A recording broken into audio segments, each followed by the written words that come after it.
Tu passes l'examen du CRFPA, tu as envie un petit peu de suivre l'actualité pendant l'été, et bien sache que cette playlist intitulée Ma Petite JP est faite pour toi. Tu peux également me rejoindre directement sur Instagram si tu souhaites suivre un petit peu mes révisions pour l'examen du CRFPA. Le but de ces vidéos, c'est tout simplement te donner 5 jurisprudences par épisode qu'il faut retenir, notamment pour l'examen du CRFPA, pour être bien dans l'actualité et peut-être avoir une longueur d'avance pour l'examen. Bonne chance!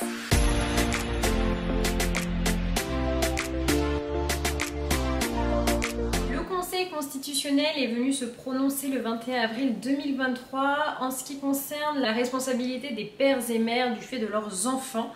notamment en ce qui concerne le caractère de la résidence principale qui est nécessaire pour engager la responsabilité du dit parent, et a précisé qu'il n'y avait pas à cet égard une violation du principe d'égalité devant la loi, en ce que cette différenciation au regard donc de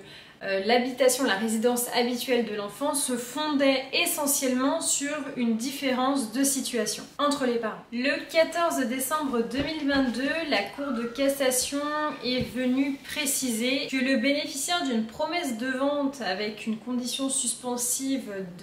d'octroi d'un prêt n'est pas tenu de donner suite à la vente dès lors qu'il obtient un prêt inférieur à celui qui avait été indiqué dans la promesse de vente. Le 18 janvier 2023, la Cour de cassation est venue préciser un certain nombre de choses en ce qui concerne la convention d'assistance bénévole, en ce que cette convention peut très bien être formée par une aide sollicitée ou une aide spontanée. Le 20 janvier 2023, c'est la Cour d'appel de Paris qui est venue préciser un fait d'espèce que je trouvais assez intéressant et qui peut faire l'objet notamment d'un cas pratique au CRFPA, notamment au regard de l'engagement unilatéral relatif à un SMS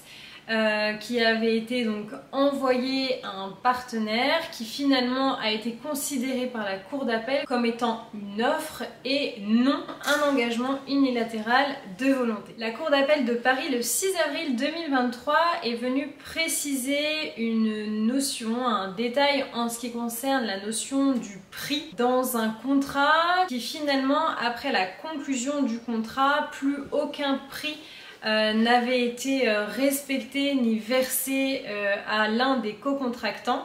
La Cour d'appel a donc précisé que même s'il y avait bien un prix sérieux lors de la conclusion du contrat, le fait que le prix ait disparu après la signature du contrat rendait le contrat nul. Voilà, c'est la fin de cette vidéo, j'espère avoir su t'aider dans tes révisions. En tout cas, n'hésite pas à liker cette vidéo, à la partager et à me rejoindre également sur mes réseaux sociaux